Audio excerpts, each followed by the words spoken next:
Terima kasih pemirsa, Anda masih menyaksikan iNews Siang.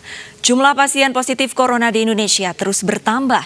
Hingga saat ini tercatat 3.842 pasien positif corona.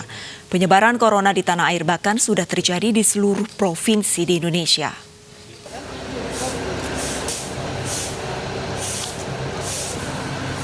Jumlah pasien positif corona di tanah air terus bertambah. Bahkan laju penambahan pasien positif mengalami lonjakan. Hingga Sabtu sore, total ada penambahan 330 kasus corona dari hari sebelumnya, sehingga jumlah kasus corona di tanah air menjadi 3.842 pasien. Sementara total pasien positif corona yang meninggal dunia menjadi 327 orang dan pasien sembuh 286 orang. Lonjakan pasien positif ini menjadi gambaran penyebaran virus corona di tengah masyarakat masih sangat tinggi. Mari berkontribusi dengan tetap di rumah. Tetap di rumah menjadi kunci agar tidak terjadi paparan virus yang lebih banyak lagi kepada kita. Akan memperburuk kondisi penyakit COVID apabila terus-menerus terpapar virus dengan jumlah yang cukup banyak. Di rumah jawabannya. Cuci tangan, pakai sabun sesering mungkin.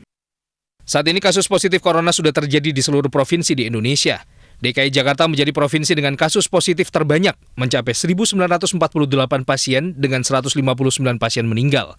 Disusul Jawa Barat dengan 421 kasus positif dan 40 orang meninggal. Dan Banten di posisi ketiga dengan 279 pasien positif dan 21 pasien meninggal. Provinsi Sulawesi Selatan mencatatkan lonjakan kasus positif yang tinggi. Tercatat 178 pasien positif dengan 15 orang meninggal. Sementara jumlah kasus pasien positif corona di Papua mencapai 62 orang dengan laporan 2 pasien meninggal. Sementara di Sumatera Utara dilaporkan 59 pasien positif dan 8 meninggal, serta di Kalimantan Selatan terdapat 29 pasien positif dan 2 orang meninggal. Banyaknya jumlah pasien yang meninggal akibat corona di tanah air menjadikan Indonesia masuk ke dalam daftar negara dengan persentase kematian tertinggi di dunia. Italia menjadi negara dengan angka kematian tertinggi mencapai 12,8%, disusul Inggris dengan 12,5% kematian, dan Prancis di posisi ketiga dengan 10,7%. Spanyol dan Indonesia menyusul di peringkat keempat dan 5 dengan catatan 10,2% dan 9% angka kematian. Sementara di Cina tidak ada lagi laporan kematian akibat corona.